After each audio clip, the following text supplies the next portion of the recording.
Nesa Radio, sintonizando la libertad de expresión, una estación integrante de la Asociación Mundial de Radios Comunitarias, AMARC, México.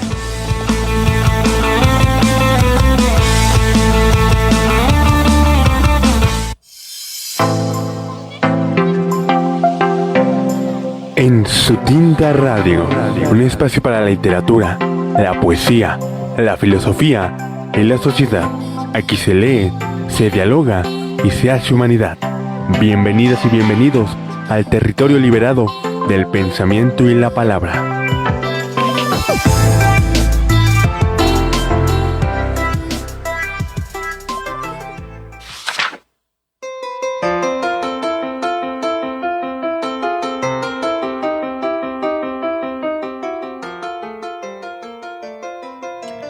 Me agradan sobremanera los embustes y admiro la rara perfección que en este arte han alcanzado los norteamericanos. Y cuando topo con eruditos ignorados, con poetas sin leyenda y sin empresario, lamento de corazón que no se sepa aquí de la empresa comercial de Nueva York, que por poco dinero suministra aventuras a hombres indolentes o cobardes. ¿Cuántas veces por falta de oportunas disputas conyugales, de una miserable tentativa de suicidio o de viajes extraordinarios por el Mar Rojo, perdemos nuestros mejores derechos a la gloria y la flamante colección de nuestras obras completas padecen injustamente los rigores del tiempo en una doncellez inútil como nuestras tías abuelas? Y ahí quedó. Muy quedó. Bien, bienvenidas, bienvenidos, muy buenas tardes. Tardes de sábado. ¿Cómo estamos, Porfirio? Para que vean que estamos en vivo. A 14. A 14 de marzo Ajá. de 2026. Nosotros somos en Su Tinta Radio, en esa radio, 97.3 del FM, radio rabiosamente digna, Pues, radio orgullosamente comunitaria. Sí. La reina del oriente del Valle de México. Como también le decimos, bienvenidas, bienvenidos a esta nueva emisión. Hoy, si usted siguió nuestras redes, debió ver que vamos a seguir hablando del cuento, pero ahora el cuento moderno, sus temáticas, sus autores, Mexicano. a partir de qué fechas, de qué años podemos considerar este periodo, muy, muy fértil, por cierto, para la cultura mexicana, grandes escritores que también indistintamente iban brincando hacia la novela, el relato, otros géneros, en fin. Y bueno, también vamos a tener la participación de nuestro muy querido Daniel Samperio a la distancia, nos va a hablar también de cuento, pero un tipo de cuento inspirado, fíjense ustedes, en la literatura marxista. Ah, sí. En Karl Marx, en el centro de todo. ¿Y a qué autores, autoras Marx les despertó un sentido literario de la justicia social, por decirlo de algún modo, y que va a, digamos, a expandirse hacia relatos literarios, cuentos y todo? Quiero saber por dónde va, ahorita te voy a preguntar de eso. Claro. Y con eso te doy la bienvenida, Porfirio. ¿Cómo estás? Porfirio Bien, García bien, Trejo, muchas gracias. decano y fundador de los Poetas en Construcción. Eso. ¿Cómo estás? Bien, bien, muchas Muy bien, gracias. me da muchísimo gusto Aquí, retomando saludarte. este tema del cuento. Y yo soy Francisco Vázquez Salazar, ahora en cabina, ambos a nombre de los Poetas en Construcción, le damos la más cordial bienvenida, le decimos que nos encuentra también en nuestro canal de YouTube, así como Poetas en Construcción, por si usted no puede seguir en vivo esta transmisión. Claro que lo puede hacer en los días posteriores a través del canal de YouTube. Véalo, disfrútelo igual que nosotros, déjenos comentarios. Y bueno, pues vamos a darle. Espero que sea una buena emisión. Esperemos que Y sí. antes de seguir, Porfirio, ¿qué cuentistas o corrientes estarían alrededor de Marx, del marxismo?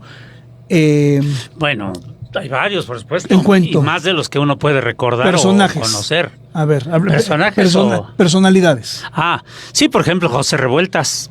Bien. No, en pues, México. En México. No, en el mundo. Ah, pues en el mundo, por ejemplo, el cuentista español. Ay, pero se me fue. Ahorita van a Sí, venir. pero aquí en México se me vino varios, de hecho. Los rusos. Sí, los rusos. Varios rusos, Sí, evidentemente. varios rusos. ¿No? Pero aquí en México, por ejemplo, Ignacio Betancourt, lo recuerdo, ese lo conocí. Hasta que se fue a vivir a San Luis Potosí no supe más de él. Bien. Pero él es un escritor bastante bueno, por cierto, de Bien. cuento. y de cuento de este tema de revolucionario, de injusticia social, de denuncia, ¿no? Sí. Sí, pero más famoso José Revueltas. De denuncia, pero también, ¿sabes qué? De transmisión de la pragmática marxista. O sea, incluso el único cuento que escribió Efraín Huerta, sí. Conversación se llama, es de ese corte también, pero él era trotskista 100%. Ya lo estaremos platicando, pues mire, va a estar bueno el programa. Entonces, al final de cuentas, literatura. Acuérdense que este programa es de poesía, filosofía, sociedad, y ahí nos vamos engranando. Te quería preguntar, leímos este cuento, un cuento muy breve, muy corto, de un personaje que creo que es la primera vez que lo tratamos aquí. Sí, ¿quién es? Es Julio Torri. Y Julio Torri en su libro De Fusilamientos. ¿Y por qué quisiste empezar con Julio Torri, Porfirio? Exactamente, porque precisamente vamos a hablar del cuento mexicano hoy, sí. No tanto del cuento universal, que ya hablamos la sesión anterior, que tratamos este tema. No, cómo nació el cuento en México, cuándo, con quiénes lo representan y cómo llegó a ser el cuento moderno, el que conocemos, pues.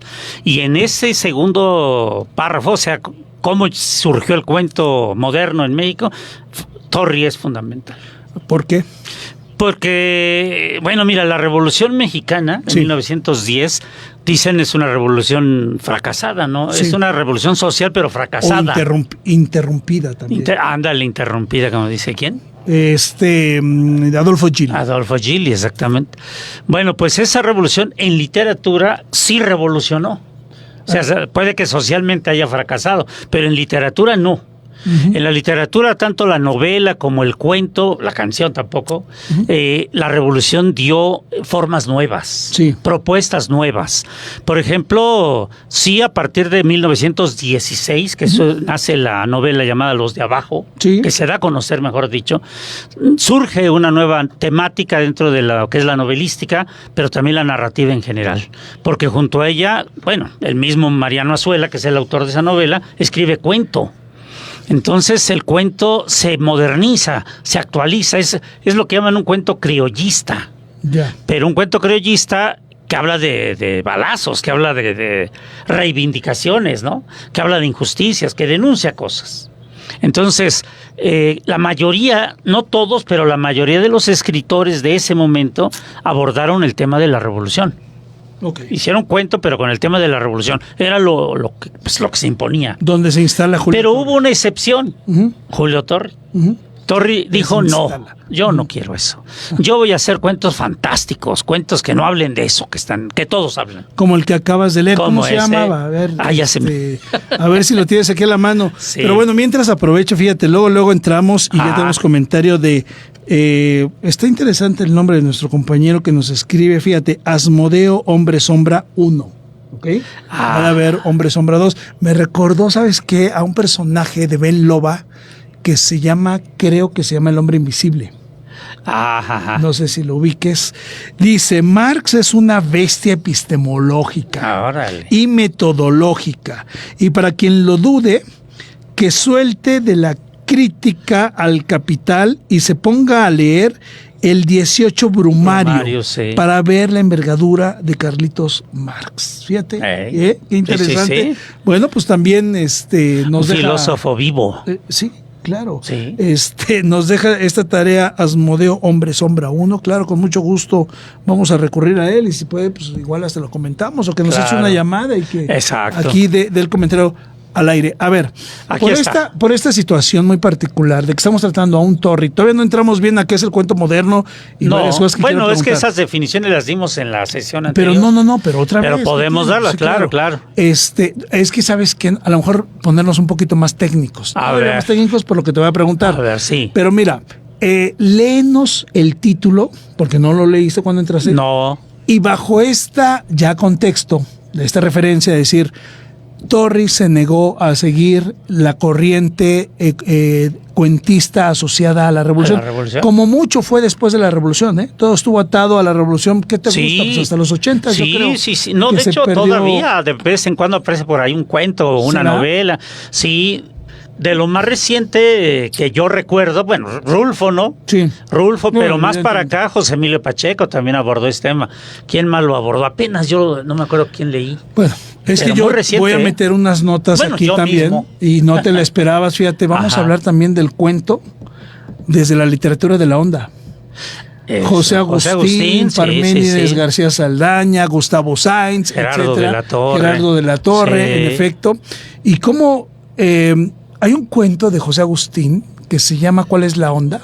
¿Cuál es la onda? Muy lo traigo. Muy famoso. Yo no lo Sí. disfruté mucho. Ah, no, pero es muy bueno. Claro, hay que ver también todos los elementos, todo eso.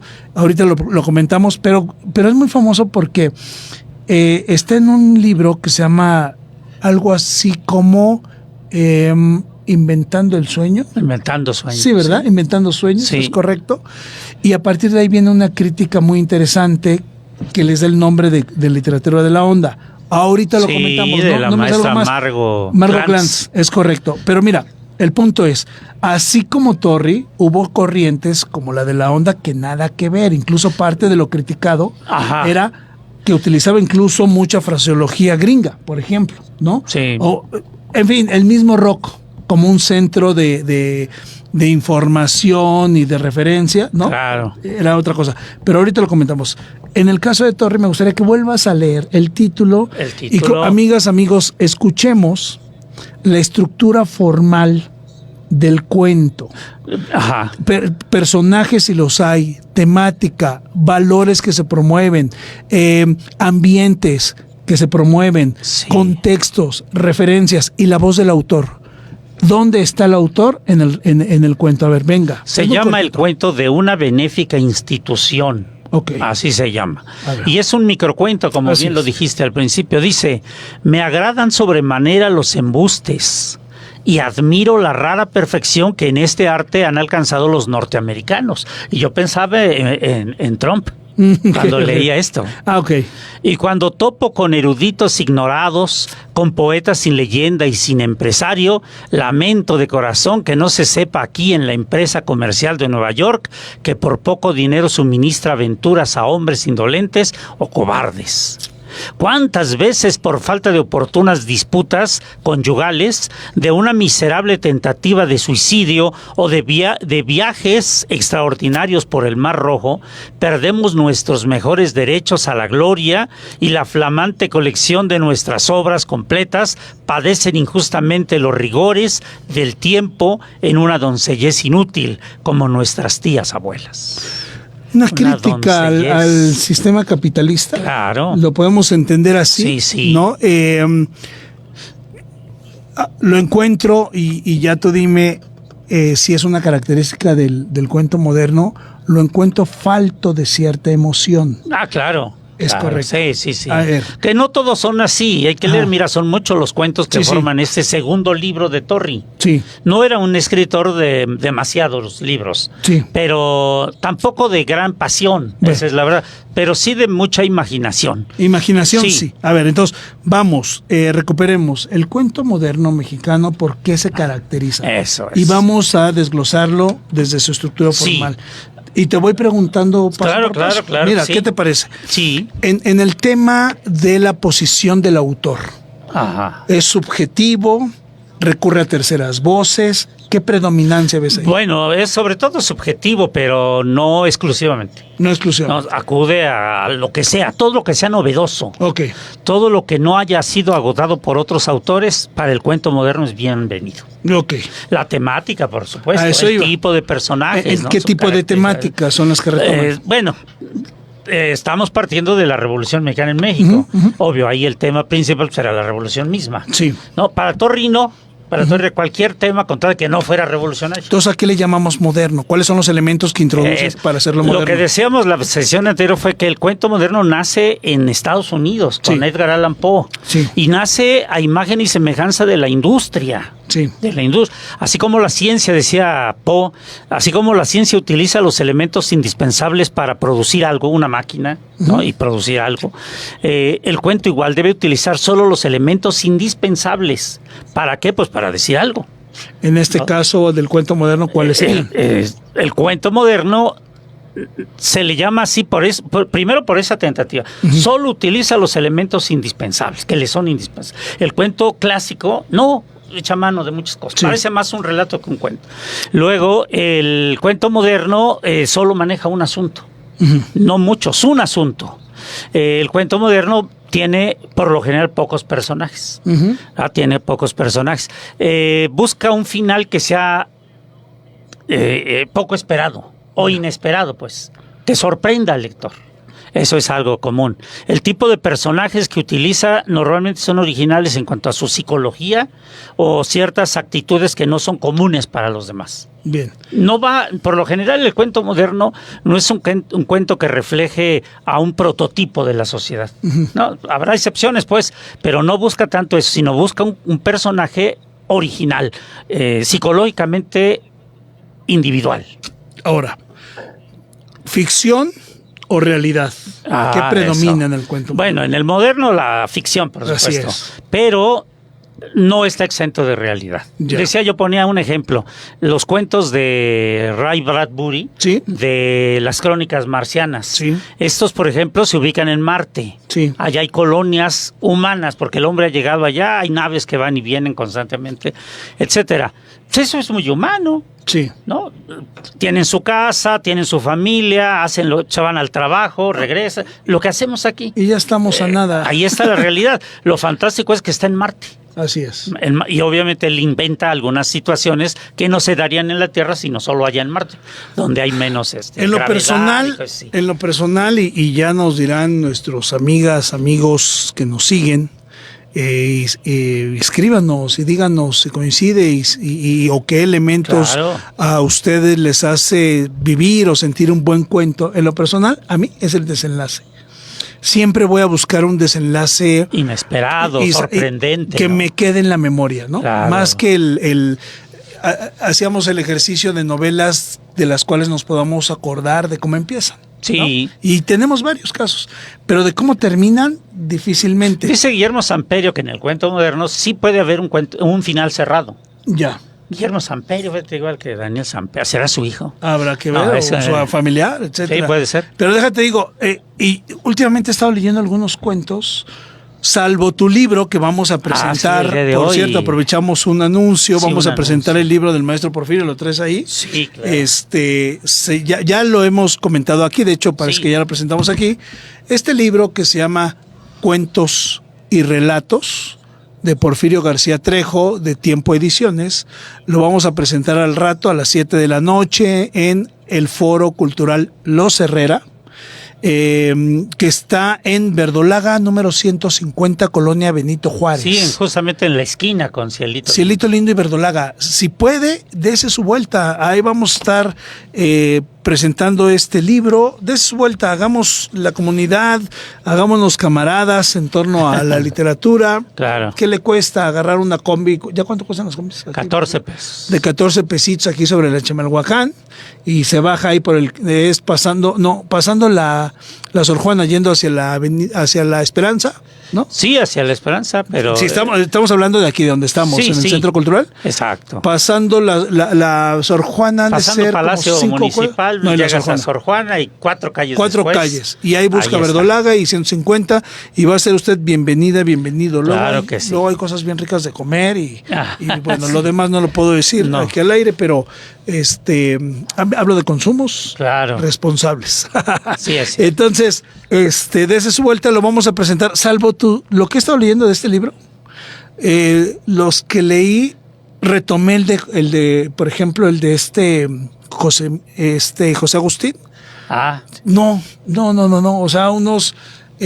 leí otro uno de Alejandro Aura, Alejandro Aura, poeta además. Cuentos para leer en los aviones, por ejemplo. Él es un cuentista nato. Sí. Fue director de Cultura de la Ciudad de México, del Instituto de Cultura de la Ciudad de México. Hay un cuento, tiene varios, leí hoy uno en particular que se llama Una cosa extraña. Y igual al final dije, ay, que viene lo bueno, porque pues no encontraba y no llegó. O sea, ese final no llegó. Entonces, justo voy a aprovechar para hacer un anuncio, o bueno, una recomendación. Cultura UNAM culturaunam.mx, culturaunam.mx o Cultura UNAM, busque la sección de descarga Cultura UNAM, así, allí mismo. Sí. Hay 800, 900 autores a las que ustedes pueden tener acceso de manera gratuita para descargar audios de libros, de capítulos, etcétera, en lo que usted está escribiendo en computadora, haciéndose unos huevitos. Aquí está. Aquí está, ¿cuál es la onda? Aquí estamos viendo cuál es la onda de José Agustín. Ahorita vamos a hablar de él. Yo quiero hablar de la literatura. No, evidentemente es uno de los más largos. Sí, es de los más largos. Pero decía yo, búsquelo, descarga Cultura UNAM gratis, no le cuesta nada, solo necesita el internet. Sí. Y ahí teclea la obra que quiere leer o el autora que quiere leer, y le digo, en lo que está haciendo alguna otra actividad, está escuchando usted esta descarga. Hay a quienes nos gusta más leer el libro, evidentemente, pero hay agasajos como el siguiente. Mire, por ejemplo, hay cuentos de José Agustín narrados por su hijo. Creo que es del mismo nombre, José Agustín, así es, Ramírez. Sí, José Agustín Ramírez, por ejemplo, ¿no? Hay obra de autor, creo que el propio Aura tiene ahí obra donde él la lee, por ejemplo. Y si usted conoció a Aura, era un agasajo verlo leer, verlo declamar, escucharlo. Y yo tuve la fortuna que cuando yo era estudiante fue con nosotros ahí a la UNAM, al salón, a hacernos una lectura en atril. Imagínate qué agasajo. Sí. ¿No? Bueno. Él ponía cada año, me acuerdo, las obras de teatro ahí en el edificio de la Santa Inquisición en República del Brasil. Mira. Obras de aquella época, pues. En esa en particular, sí. Bueno, porque sí sabía su vinculación con el teatro, evidentemente. De hecho, él es fundador de un teatro muy famoso aquí en la Ciudad de México. Déjame ver si es El Vicio. Y si no, a ver, amigas, amigos, ustedes que nos escuchan. ¿El Vicio? El Vicio. No sé. El Vicio. Tenía un café, me acuerdo que era El Cuervo. El Cuervo, era ese. Ay, sí. Era ese, El Vicio. El Vicio es de Jesús Ramírez. Jesús, ¿qué es? Rodríguez. Sí, ese está en Coyoacán. Creo que ya lo traspasó ahí en Madrid, en la calle de Madrid. Pero la de este cuate es El Cuervo. Tienes toda la razón. Sí. ¿Llegaste a ir? Sí, ¿cómo no? ¿Qué tal? Una delicia. Sí, bar. Porque podías... Era como teatro bar, ¿no? Sí, exacto. Es lo que te iba a decir, podías degustar ahí. ¡Qué maravilla! Bueno, aquí ya hay, nada más que cosa de que lo difundamos. Está el teatro en casa del compañero Gustavo, aquí lo hemos promocionado. Sí, cómo no. Gustavo Cortés, y estamos aquí a 2 cuadras de la estación. Es calle, Quinta Avenida, que cómo me da Quinta Avenida, aquí como si fuera Nueva York. Nesa York, la Quinta Avenida de Nesa York, aquí muy cerca de Nesa Radio. Sí, muy cerca, sí. Y luego tienen obras muy potentes, de autor, muy potentes, muy buenos. No. Bueno, el compañero además es un gran director. Tenemos que ir con él, por cierto, a presentar el libro de Cuitláhuac. Además, bueno, si nos estás escuchando, compañero Gustavo, por favor, ¿cuándo vamos a ir a presentar ahí? Se llama el foro, ¿cómo se llama su La Fragata. La Fragata Teatro. El foro Fragata. Fragata Teatro, así es, como se llama su propia compañía. Su compañía, ¿no? Sí. Bueno, era muy parecido a eso, lo decíamos por Alejandro Aura. Ajá. Vaya aquí al teatro con Gustavo Cortés, está el teatrito de Nesa. También de Toño. ¿Qué es? Toga, así es, el Toga. Y así como esos varios. Sí. Cosa de saberlo. Igual deberíamos dedicar un programa exclusivamente a este tipo de espacios donde puede irse a echar usted un cafecito, una chelita, una botanita, estar a gusto, platicar de cultura con iguales como nosotros, en fin. Y bueno, hacer cultura. Regresamos. Después de los anuncios. Sí, después de los anuncios. Estábamos con el cuento moderno. Sí, pero lo que te quería preguntar es con relación a Torri. ¿Qué otros como Torri? Porque nosotros pusimos ahí en la promoción, pusimos los de siempre, ¿no? Rulfo, Fuentes, hasta Poniatowska, hacia incluso Garro, pero están dentro del cuento mexicano. Sí, claro. Moderno, evidentemente. Sí. Pero alguien que acompaña a Torri en esta disrupción. Sí, hubo uno, ¿cómo no? Efrén Hernández. Bien. El que mucho tiempo después descubrió a Juan Rulfo. ¿Y cómo lo descubrió? Porque era su compañero de trabajo en Goodyear Oxxo. Ándale. Y él lo sorprendió escribiendo. Porque Rulfo escribía para él, como le dijo, ¿no? Sí. Entonces cuando lo vio entrar guardó y él, ¿qué escondiste? Y ya le sacó y era un cuento. Sí. Entonces le digo, oye, lo leyó, qué buen cuento, ¿no? ¿Por qué no me lo das? Yo lo publico. En ese momento está una revista que luego no se nombra, pero que fue fundamental en la difusión de la literatura a mediados del siglo pasado, la revista América. Ajá. Ahí dio a conocer los primeros cuentos. Cierto, sí. cierto. Tienes pero toda la fue razón. Fren Hernández, que era cuentista y además poeta. Bien. Pero él, en 1917, que se da toda esta corriente cuentística o narrativa, camina junto con Julio Torres. O sea, no rehúye la temática revolucionaria. Sí, ¿y cómo le llamarías a esas nuevas temáticas de ellos? Pues, cosmopolitas, mundanas. Sí, son más cosmopolitas. Ya. Aunque los otros no dejan de serlo, porque la cosmopoliticidad, como se diga, Lo cosmopolita, digamos. Ajá, lo cosmopolita no depende del tema.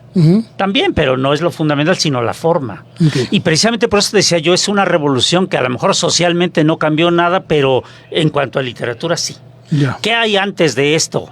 Pues hay cuento, por supuesto, cuento de José López Portillo y Rojas, de Ángel de Campo Micrós, ¿no? De Rafael Delgado, de Manuel Paino, de ese tipo de personajes, pero es un cuento todavía mal hecho.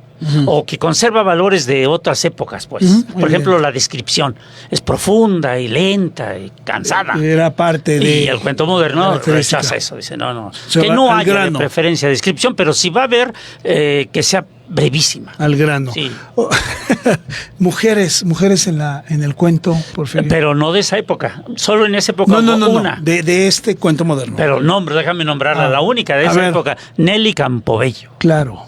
Preciosa, Bueno, mujer. ¿en dónde no estaba Sí, Nelly? Estaba sí, en sí, varias sí. artes, digámoslo así, Sí, ¿no? sí. Eh, Pero como cuentista con el libro de Cartucho. ¿Y qué te pareció la obra? Maravilloso. Recomendable. Sí, muy recomendable. Sobre todo es original precisamente porque ella sí aborda la revolución, el tema revolución, pero desde los ojos de una niña de 7 años, Bien. que era ella realmente, lo que vio, ¿no? Y lo cuenta. Con una manera, claro, lo cuenta ya adulta, Sí, no sí. niña, ya adulta pero fingiéndose niña. Y lo cuenta de una manera extraordinaria, fluida, precisa, Cartucho ¿no? se llama. Emocional. Cartucho, el libro de Cartucho, Nelly ojalá lo Campobello. podamos conseguir. Aquí tenemos algunos cuentos, a ver si ahorita podemos leer Pues algo. en una de esas sería muy bueno. Ahorita ve viendo qué pensamos. Sí. A ver, del cuento moderno, Porfirio mexicano, mujeres en el cuento, ¿quiénes podemos mencionar? Aquí traigo precisamente el libro de la maestra María del Carmen Millán, Sí. Antología de Cuento Mexicano. 2. Sí, 2, no tengo el 1, desgraciadamente, ¿Cómo pero crees? aquí en el 2 hay varias mujeres. Mira, Guadalupe Dueñas, la tía Carlota. Creo que ese ya incluso lo leímos una vez. Sí, y no morir del todo. Evidentemente, Rosario Castellanos. Rosario Castellanos, Amparo sí. Dávila, Amparo muy Dávila, buena. Inés Arredondo, ve. Están las grandotas. Aquí por eso me traje este libro. Parece que ya son todas las que están aquí. Pero no hacen falta más. De Poniatowska y de Sí, Las Elenita Helenas y también. Garro. De Noche Vienes. Ajá. Es un libro de cuentos de Elena Poniatowska. ¿Qué te parece ese- No, pues ese libro? extraordinario. ¿Qué Extraordinario. Me acuerdo de- qué encuentras? En efecto, es extraordinario, todo es destacable, pero Sí. tú lector Porfirio García Trejo, ese de Noche Vienes, en efecto, que Sí. le gustaba mucho a Monsiváis, por ejemplo. Lo Ajá, mencionaba sí, mucho. sí. ¿Tú qué encuentras en ese? No, pues la temática. Libro. Es urbano, es urbana el tema. Pero la forma de manejar, bueno, para empezar, manejar el idioma como lo hace Poniatowska, no cualquiera. ¿No? Pero además de ello, las situaciones originales que genera. Por ejemplo, recuerda a un hombre asesinando a la mujer que admira, a la actriz que admira Sí. en la película, porque está teniendo relaciones con un hombre ahí dentro. Sí. Y él, eso lo ha hecho en otras películas. Sí, sí. Pero ahora lo que él notó es que está gozando. Hay placer y eso no se lo tolera. No puede y toma ser. un cuchillo que lleva y se va contra la ¿qué sería? La tela. La ¿no? pantalla. La pantalla. La pantalla. Y ahí la apuñala. Sí. Sí. Qué situación, ¿no? Sí. Tan Sí, original. sí, tienes razón. La sirviente, por ejemplo, la criada, recuerdo otro cuento, que es el de Noche Vienes, donde la corren. Ella renuncia porque es maltratada, es vejada, los patrones no son humanos, son humanitarios. Entonces la última noche que está ahí, el último día que está, cuando llegan los patrones a la casa, ella ya se fue, ya renunció. Sí. Pero les deja un mensaje. Lo encuentran cuando levantan las cobijas de su cama y la pestilencia los hace vómitos. Así es. Fíjate, Defeca en en su efecto, hay algo en Elena, siempre que siempre tiene algo que contar. Sí. ¿Ya? Oh, sí, claro. O sea, porque te digo, vengo de leer algunos cuentos que dices, no, pues no. Y en efecto, ahorita que hice memoria de lo que he leído de Elenita. Pues, Elenita, sí. No hay nada que digas, no, ¿sabes quién nos está faltando? Sí. Cristina Pacheco. Cristina Pacheco. Por supuesto. Estaba yo pensando en Sopita ella de letras, cuando sopa de dijiste, letras. Siempre tenía algo que Que contar, porque claro. sus historias en la jornada cada Mar de semana. historias. Mar de historias, Y efectivamente. siempre, de Era- hecho, claro, yo llegué a comprar la jornada para coleccionar ese mar Ajá, de historias. exactamente. Y yo la descubrí en el cuento. Que ahora ya hay libros de eso, todo sí, ese material. sí. Ujú. Sí, compilado. ¿O qué? Sí, compilado. Ya. En este de sopa de letras. Sí. Sí. Sí, sopita Qué de maravilla de cuentos. 3 cosas. No, o sea, imperdible. De verdad. Esa otra cuentista Sí, mexicana, maravillosa. Pero Garro, cuéntanos. Ah, Elena Garro. ¿Qué te podría decir? Pues de sus cuentos, dices tú. Sí, sus Yo cuentos. nada más he leído realmente un libro de cuentos Ajá. y algunos cuentos que no están en ese libro sueltos. Se llama Andamos huyendo, Lola. Ese claro, es el libro de claro. cuentos. Pero he leído, por ejemplo, ahí no viene, pero lo he leído, el de La culpa es de los tlaxcaltecas. Sí, ya lo has mencionado Sí, aquí es un también. cuento pesado, largo pues, pesado, difícil, pero bien hecho, bien llevado. Pues era ¿Cómo? una- Generalmente cuando hacemos la distinción entre cuento y relato, pero ¿sabes qué? Eso lo vamos a hacer ahorita que estemos de regreso. Sí. Amigas, amigos, vamos a un corte de estación, ya volvemos, estamos hablando, pues sí del cuento, pero en realidad de la literatura Pues sí, en mexicana general, y todos sí, sus ya jugos. nos No se rebasa. vaya, aquí seguimos. Claro que sí.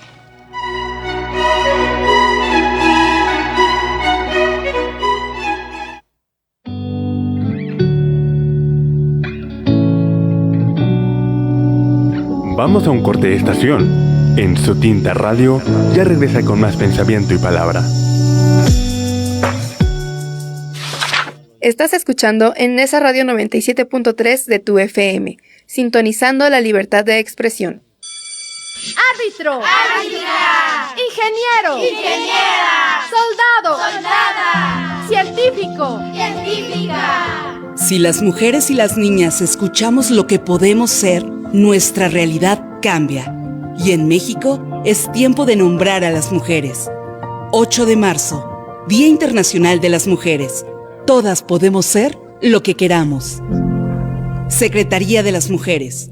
Gobierno de México. Estás escuchando en Nesa Radio 97.3 de tu FM, sintonizando la libertad de expresión. Este 2026 multiplicamos la inversión para que la economía siga creciendo. El Plan de Inversión en Infraestructura para el Desarrollo con Bienestar destinará recursos públicos y privados para obras y proyectos estratégicos en 8 sectores: energía, trenes, carreteras, puertos, aeropuertos, salud, educación y agua. Impulsamos la economía con más inversión, más desarrollo y más bienestar. Gobierno de México. Estás escuchando en Nesa Radio 97.3 de tu FM, sintonizando la libertad de expresión.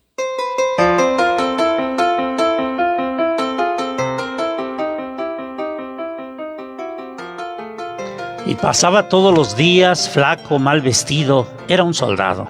Se hizo mi amigo porque un día nuestras sonrisas fueron iguales. Le enseñé mis muñecas, él sonreía, había hambre en su risa. Yo pensé que si le regalaba unas gorditas de harina haría muy bien. Al otro día, cuando él pasaba al cerro, le ofrecí las gordas. Su cuerpo flaco sonrió y sus labios pálidos se elasticaron con un "yo me llamo Rafael, soy trompeta del cerro de la iguana". Apretó la servilleta contra su estómago helado y se fue. Parecía por detrás un espantapájaros. Me dio risa y pensé que llevaba los pantalones de un muerto. Hubo un combate de 3 días en Parral. Se combatía mucho. Traen un muerto, dijeron. El único que hubo en el cerro de la iguana. En una camilla de ramas de álamo pasó frente a mi casa. Lo llevaban 4 soldados. Me quedé sin voz, con los ojos abiertos. Sufrí tanto. Se lo llevaban. Tenía unos balazos. Vi su pantalón. Hoy sí era de un muerto. Cuatro soldados sin 30-30. De Nelly Campobello. A ver, ese tipo de relatos son los que conforman Cartucho. Cartucho, de ese entonces. Bueno, estábamos con mujeres cuentistas en la literatura. Sí. Y bueno, seguíamos dando vuelta a más autores. Y dijimos también que teníamos que hablar de Arreola. Arreola. Pero déjame decirte, mira, nombrar cuentistas en general. Juan Rulfo, Guadalupe Dueñas, Ricardo Garibay, Emilio Carballido, Rosario Castellano, Sergio Galindo, Amparo Dávila, Inés Arredondo, Carlos Fuentes, Salvador Elizondo, Juan García Ponce, por supuesto, que a él lo disfruté mucho más en su etapa intelectual, de ensayista. José de la Colina, por supuesto, Heraclio Cepeda, José Emilio Pacheco.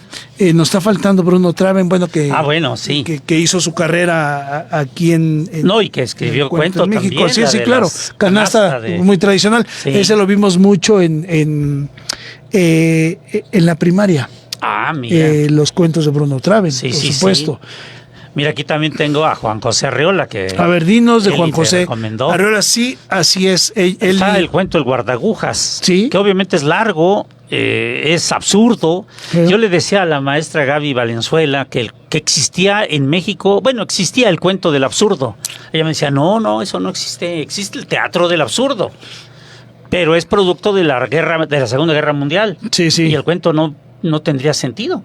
Pues precisamente por eso es absurdo, le decía yo, y me decía, un ejemplo, El Guardagujas de Arreola. O sea, bueno, sí, pero no es una corriente, es el único, a ver, nómbrame otro. Y no hay, sí hay más, por supuesto, pero no tantos. No tantos como hacer una corriente en la escuela. ¿Por qué nos gusta Arreola?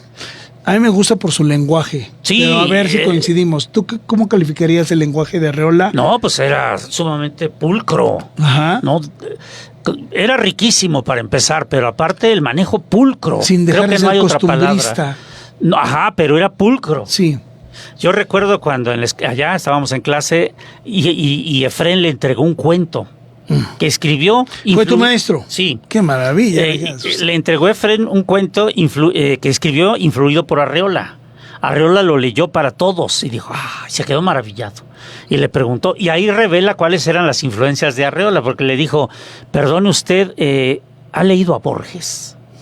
Y le dijo Efrén, muy poco, maestro, muy poco. Entonces habrá leído a Kafka. Sí, algo, pero poco, la verdad es que no mucho.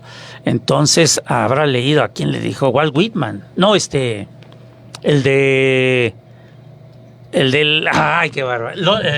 El retrato de Dorian Gray, ¿cómo se llama? El autor. Oscar Wilde. Y también negó. Y al final le dijo, bueno, me habrá leído a mí. Sí, maestro, muchísimo. Usted.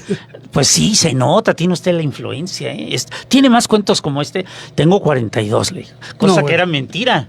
Pero en ese momento le engañó. Era muy dado. Tráigamelos todos. Y si me gustan, le publico su libro. ¿Qué tal? El libro se llama La Casa de Infinitas Puertas. Efrén Rodríguez Mendoza. Qué bueno. Sí, se lo publicó en Arreolarte, que así se llamaba la editorial de Arreola. Arreolarte.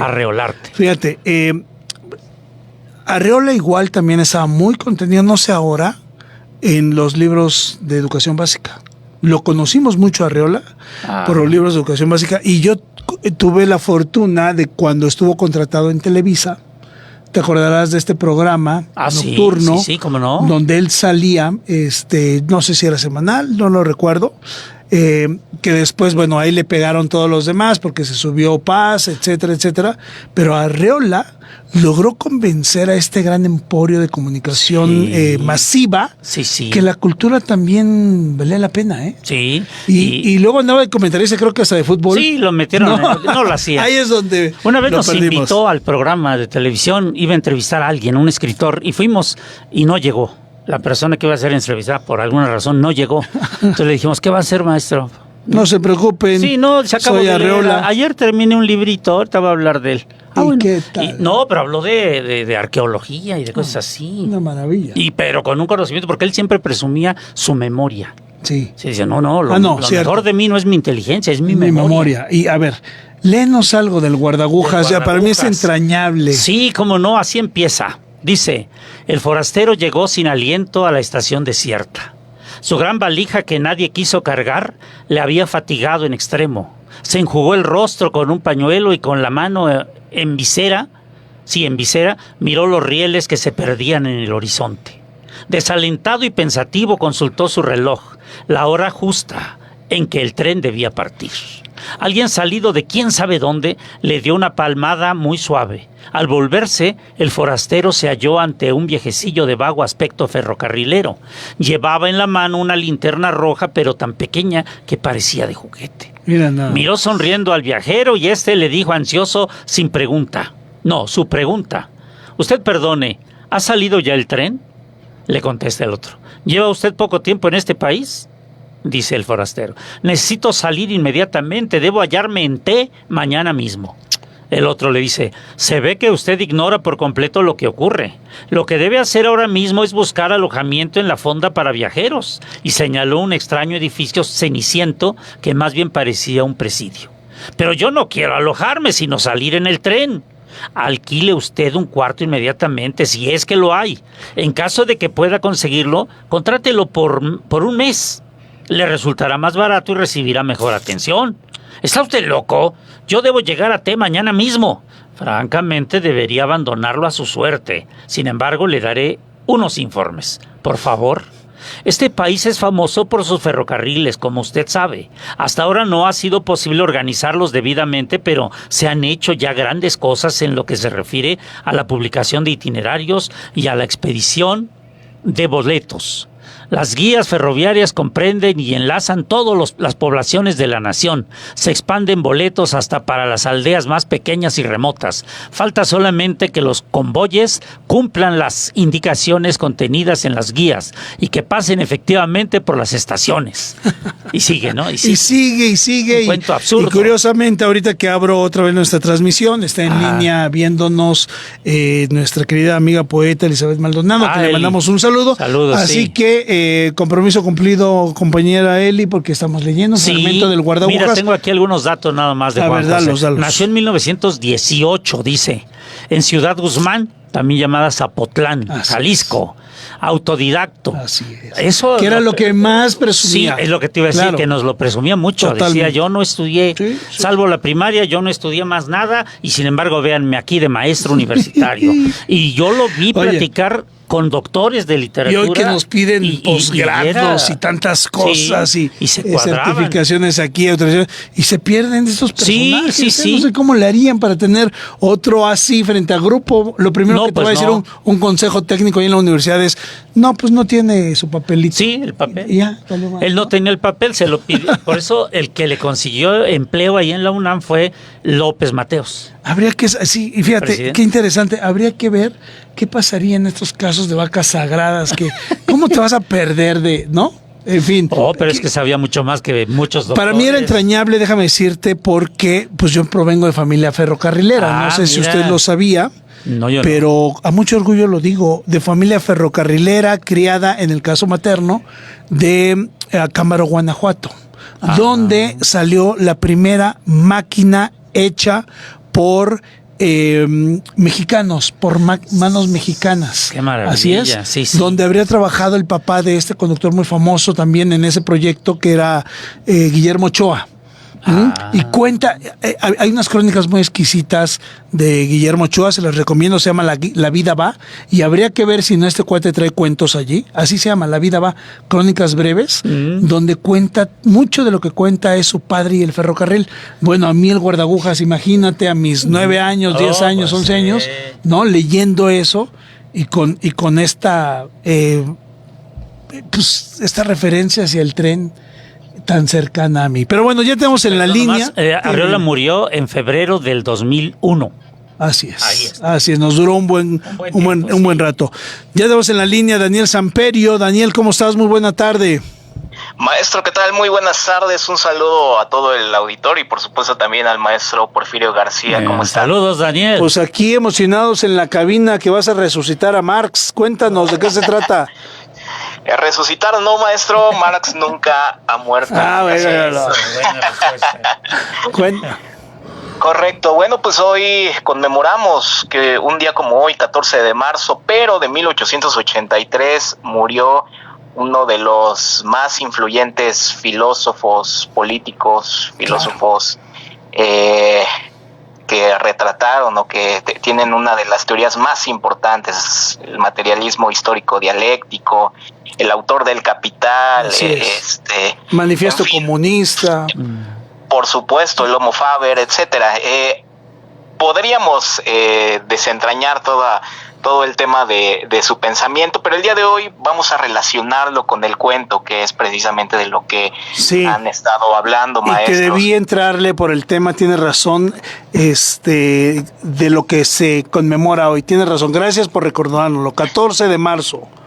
Correcto, maestro. Y pues bueno, el cuento, como ya lo han mencionado, por su brevedad, por su intensidad, pues es un formato muy eficaz para mostrar conflictos sociales concretos, a lo mejor no de la manera convencional como lo sería un ensayo o un manual geopolítico, pero sí tiene pinceladas.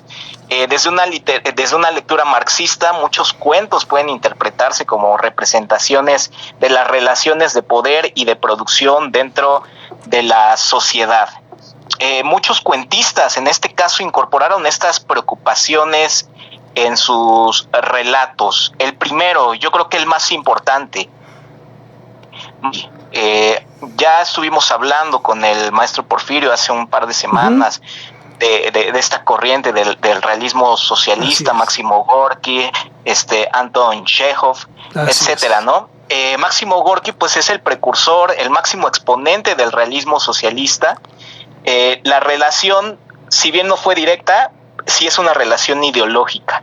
Fue uno de los escritores que asimiló y difundió el pensamiento marxista a través de la literatura, pues aunque nunca lo conoció personalmente, ¿no? Gorki retrató en sus cuentos, en sus novelas, pues, la vida dura de obreros, de campesinos, de personas marginadas, mostrando las desigualdades. Correcto, esa es una precisamente para allá íbamos, mostrando las desigualdades del sistema social ruso antes de la revolución. ¿De qué estamos hablando? Pues de la época del zar. Sí, ¿no? Contra el zarismo, así es. Es correcto. Gorki, además, pues bueno, de ser un gran literato, se vinculó con los movimientos revolucionarios rusos que precisamente se inspiraban en la corriente marxista. Fue cercano a figuras como Vladimir Lenin, participó activamente en el ambiente político e intelectual que pues, desembocaría en la revolución rusa del 17, el 17, ¿no? Así es. Pues bueno, su obra fue considerada fundamental dentro de la cultura revolucionaria y pues bueno, como bien lo mencionaban en obras como La Madre, pues Gorki presenta el despertar político de los trabajadores, mostrando pues cómo las personas comunes pueden adquirir conciencia de clase. Conciencia de clase que es un concepto central en la teoría de Marx, por supuesto. Anton Chekhov. La relación entre Chekhov y Karl Marx, pues a diferencia de la de Gorki, no fue directa ni militante tampoco. Pero existe una conexión importante dentro del plano literario. Muchos de los cuentos retratan las contradicciones sociales y la crisis de la sociedad rusa, como ya habíamos mencionado, la decadencia principalmente de la aristocracia, la frustración de la clase media, la precariedad de obreros, de trabajadores, y su obra se centra mucho en el tema de la condición humana, la apatía, la frustración individual. ¿Qué obras podemos mencionar de Chekhov que pudiera tener un análisis, una interpretación marxista? La Dama del Perrito es una. Sí, claro. Banca, El Beso, La Sala número 6 y El Camaleón. En diversas historias, en diversos de estos cuentos aparecen médicos pobres, funcionarios mediocres, campesinos explotados, personas atrapadas en estructuras sociales rígidas. Aunque pues, Chekhov no fue marxista, la crítica literaria del siglo XX analizó su obra para entender cómo sus cuentos reflejan pues la estructura social de su tiempo y el agotamiento del sistema zarista, Y en tercer lugar tengo, de igual manera, no relacionado directamente, por supuesto, ni tampoco militante, pero podemos ver en su obra podemos hacer un análisis a través de su obra. ¿De quién? De Horacio Quiroga, el escritor uruguayo. En varios de sus cuentos de Quiroga, pues de igual manera, personajes como peones, trabajadores de los yerbatales, colonos pobres, obreros rurales, ¿no? Que viven en condiciones muy, muy extremas. Los relatos de Quiroga pueden interpretarse como las representaciones de las desigualdades y las relaciones productivas y de explotación, pero en un contexto rural, pero de América Latina. Y eso a mí me parece súper interesante porque, bueno, digamos, la filosofía de Marx se desarrolla en un contexto, digamos, europeo, eurocentrista, que si bien tiene permeó en el tema de otras filosofías a lo largo del globo, no deja de situarse en ese contexto. Y Horacio Quiroga logra retratar estas desigualdades, pero ya en un contexto completamente de América Latina. Y mira, déjame meter rápido mi nariz, sí, claro, Marx y Europa, pero sin embargo movimientos aquí en América Latina como la teoría de la dependencia, que abreva de esas nociones, o sea, qué contradicción, ¿no?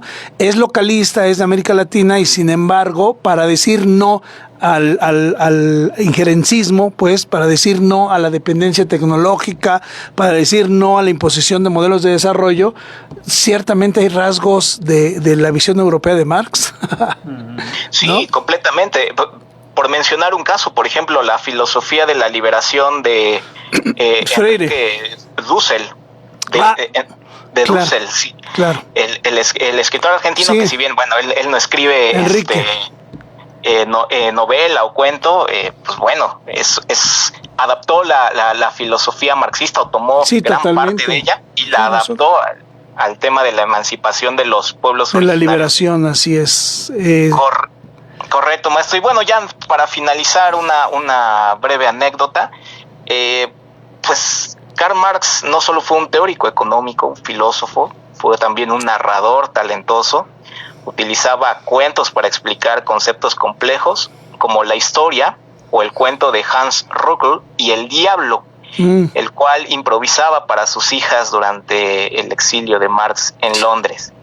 Este cuento ilustraba cómo el capital puede esclavizar a las personas, similar a un pacto diabólico. ¿De qué trataba más o menos Hans Ruckl? Bueno, sobre un mago que siempre estaba sin dinero porque el diablo, con quien tenía un trato, se llevaba los juguetes y las herramientas que fabricaba. Lo que reflejaba, por supuesto, la alienación, otro término, otro concepto muy importante. Lo que reflejaba la alienación del trabajador y la apropiación de su producto por parte del capital. Esto no se supo sino a través del testimonio directo de una de sus hijas de Marx, Eleanor.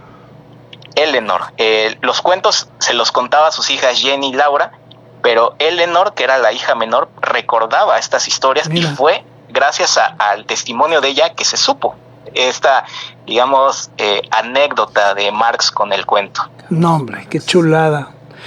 Yo recuerdo, hacía lo mismo, seguro tú también con tu hija Porfirio, con mis pequeños hijos, los dormía con cuentos. Yo me los inventaba ahí. Nunca escribí alguno, o sea, tomé nota, pero decía, ¿de dónde me sale tanta cosa? Yo lo que quería era ya que se durmieran. Entonces, evidentemente, ya te imaginarás la tensión hasta donde los llevaba.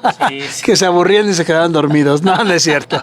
¿Algo más, compañero Daniel? Finalmente, maestro, hoy murió...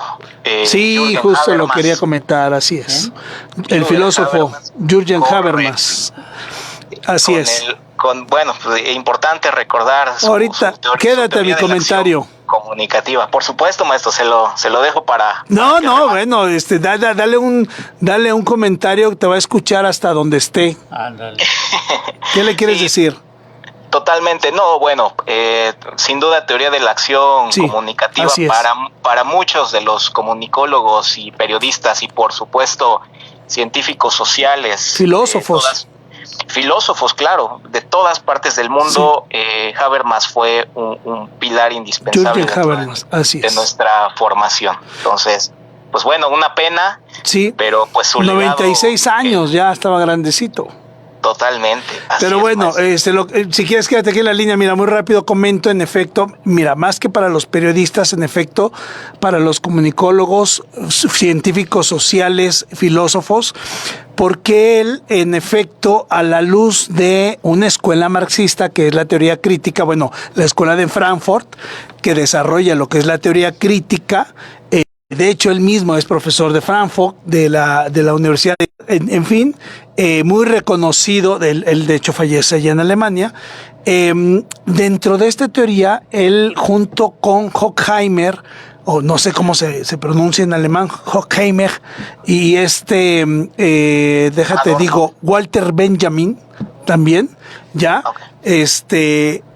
Ellos sí le tiran más hacia los estudios culturales, porque acuérdate que estaba también ahí Theodor Adorno, estaba otros dos más técnicos todavía en la sociología, pero ellos le tiran más al tema de los estudios culturales. Acuérdate que identifican, empieza la identificación en la escuela de Frankfurt de los medios de comunicación como una industria cultural.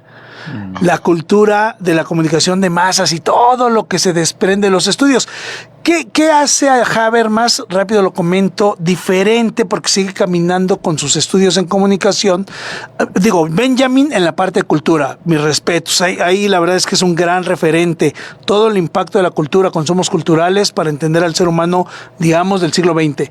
Pero Habermas en la parte de comunicación aplicada, como bien lo dijiste, su teoría de acción comunicativa es el cimiento de lo que conocemos como la democracia deliberativa. Con eso les digo todo. Democracia deliberativa. Tacha lo que es la razón instrumental, que es efectiva, que es llegar a un resultado, por esta razón crítica.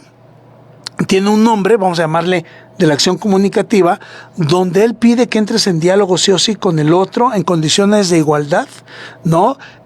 Bajo 4 situaciones, me acordaré para la próxima semana, si lo queremos desarrollar. Estás cordialmente invitado aquí, estimado Daniel, pero que en el diálogo debía haber, entre otras cosas, debía ser verdadero, debería ser veraz, debería decir, bueno, sincero, pues al final decía eso, debería de ser demostrativo, que lo que estés diciendo sea demostrable, o sea, que no manipules, pues, que llegues a acuerdos, que sea de consensos y que eso permite ir dando pasos en la construcción de una comunidad. O sea, no era cualquier cosa, era una interacción verdaderamente de iguales, digamos, y la comunicación tenía esta parte fundamental para esta generación de condiciones de igualdad, de equidad, y que eso llevara a acuerdos, y de ahí se forja, te digo, esto que se llama la democracia deliberativa. Pero lo podemos ver con más detalle y más técnica la próxima sesión que vengas, compañero. Claro que sí, maestro. Bueno, ahí está. De participar en el diálogo y en el debate. Muy bien, pues ahí estuvo nuestro compañero Daniel Samperio, y con esto prácticamente pues ya nos vamos, Porfirio. Le robamos un poquito al tema del cuento. Sí. Bueno, que nosotros traíamos aquí en la parte mexicana, pero creo que sí vale mucho la pena, ¿no? Sí, conocer estos. De Gorky, solo decir, cuando los funerales de nuestro muy querido Cuitláhuac Macías, yo leí un texto en una de las ceremonias de homenaje, donde decíamos una frase que tomé de Máximo Gorky en su libro La Madre, algo así parafraseando era: no nos queda más que seguir para adelante.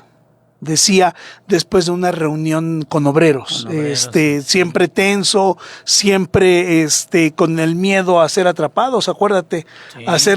a ser atrapados, delatados, denunciados, mucho se desarrolla. El nacimiento de la revolución de 1917. Y mucho se desarrolla en fábricas, así es, ¿no? Sí. Y entonces algo les pasa, algo que los pone en una situación crítica, y él concluye así muy fuerte como era Cuitláhuac, ¿no? Ajá, no nos queda más que seguir hacia adelante. Y lo cité. Bueno, Pavel. Sí, Pavel, así es. Pavel Vlasov. Ajá. ¿Verdad? El personaje está en la línea. Muy rápido le robamos un minuto a Abraham. El maestro Martín Catalán. Saludos, Martín. ¿Cómo están? Buenas tardes. Buenas tardes, don Martín. ¿Qué nos cuenta? Muy complacido de escuchar todo el programa, ¿verdad? Que hablaban de los cuentistas mexicanos, empezando por las mujeres. Exacto. Y siguiendo ya con los caballeros. Y rematando, acá muy bien con Marx. Ahora sí que de Solokhov y de Solokhov. No, Solokhov no nombraron. Sí, no, Mijail. De la dama y el perrito. Ah, sí, Chekhov. Anton Chekhov. Anton Chekhov. Sí. Ese del beso también está muy bueno ese cuento. Sí, cierto. El más famoso era el de la dama y el perrito, incluso gráficamente está en todos lados. Luego me vino a la cabeza. El pabellón número 6 también es muy famoso. Cierto, el pabellón número 6. Sí. ¿Cuál nos recomienda don Martín? Ya terminamos el programa, pero nos vamos con su recomendación. Jorge Ibargüengoitia, Los Raptos de Agosto. Sí, Los Relámpagos. Sálvese quien pueda. Sí. No, hombre, usted debió sentarse aquí con nosotros. ¿Cómo se nos pudo haber ido Ibargüengoitia? A mí hay uno que me gusta mucho que se llama, y también podemos platicar de él, La mujer que no. Ah, sí, La mujer que no. Muy bueno, que muy bueno. Le hizo caso. Sí, no, pero además toda la serie de artilugios que sucedían. Sí. De que pasaban, no es artilugios, de situaciones que era una tras otra. Y decías, a ver, la siguiente no, o sea, ya no le vuelve a pasar. Era peor. Total que no le, digamos, a la que no le pudo robar un beso. Pero bueno, don Martín, muchísimas gracias. Vamos a estar en Secos hoy, don Martín. En Los Herrera. El Foro Los Herrera, ahí en Cielito Lindo, esquina con Verdolaga. Vamos a presentar el libro de cuentos y relatos, por si puede ir, a las 7 de la noche. ¿7? A las 7, sí. ¿Y dónde es? Calle Verdolaga, esquina con Cielito Lindo. Así es. O calle Verdolaga número 150. Ajá, ¿cómo no? Pues espero poder acompañarnos. Ojalá pueda. Así estamos. Cuídese mucho, allí los saludamos.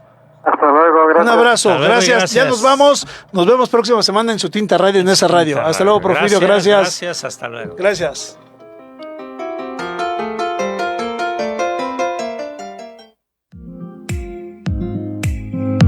Un capítulo se cierra y se abre otro que juntos disfrutaremos en nuestra siguiente emisión. Gracias por acompañarnos y ser parte de En su Tinta Radio y cultivar el mundo que es posible. Hasta la próxima.